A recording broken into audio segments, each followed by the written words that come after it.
Hello friend, welcome back to my YouTube channel nursing life. আজ আমি আবারও চলে এসেছি আরও একটি নতুন ভিডিও নিয়ে। আজকের এই ভিডিওতে আমরা যে টপিকটি নিয়ে ডিসকাস করতে চলেছি সেটি হলো types of syringe.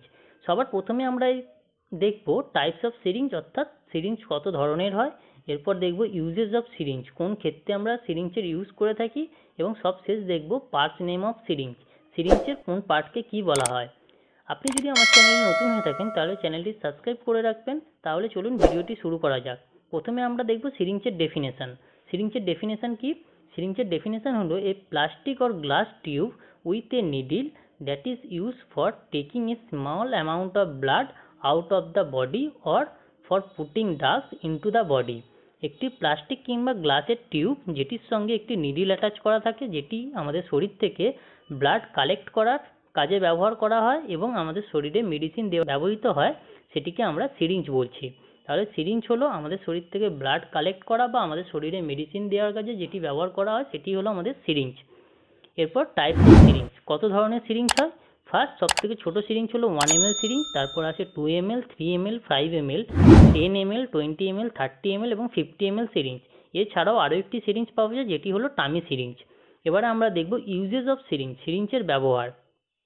First 1 ml syringe, সবথেকে ছোট সিরিঞ্জ হলো 1 ml সিরিঞ্জ, যেটিকে আমরা ইনসুলিন সিরিঞ্জ বলে থাকি। এই 1 ml সিরিঞ্জ যেটি আমাদের ইনসুলিন দেওয়ার কাজে ব্যবহৃত হয়। মেনলি সুগার পেশেন্টকে ইনসুলিন দেওয়ার জন্য আমরা 1 ml সিরিঞ্জের ব্যবহার করে থাকি। নেক্সট আমাদের 2 ml, 3 ml, 5 ml, 10 ml, 20 ml এবং 30 ml সিরিঞ্জ। এই সমস্ত সিরিঞ্জগুলিকে আমরা IM, IV injection and others procedure, IM এবং IV ইঞ্জেকশন, IM হলো ইন্ট্রামাসকুলার, IV হলো ইন্ট্রাভেনাস ইঞ্জেকশন।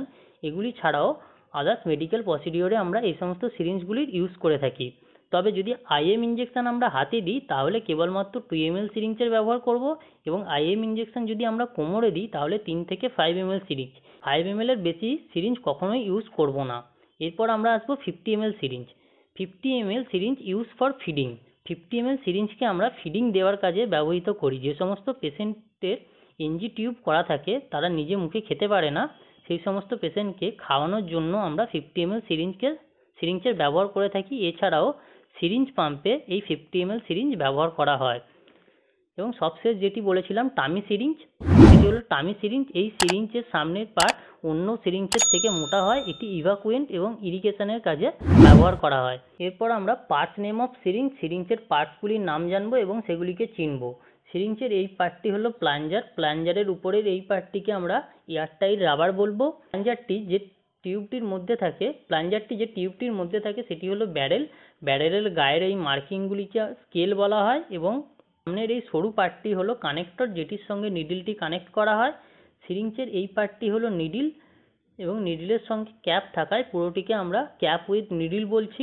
নিডল থেকে ক্যাপ আলাদা করা হলে এটি হলো ক্যাপ, এবং এই স্টিলের পার্টটিকে আমরা নিডল বলবো। নিডলের এই পার্টটিকে বলা হয় নিডল হাব, যেটির সঙ্গে নিডলটি কানেক্ট করা হয়। নিডলের সামনের দিকে নখের মতো পার্টটি হলো বিভেল, বিভেলে থাকা ছিদ্র হলো লুমেন।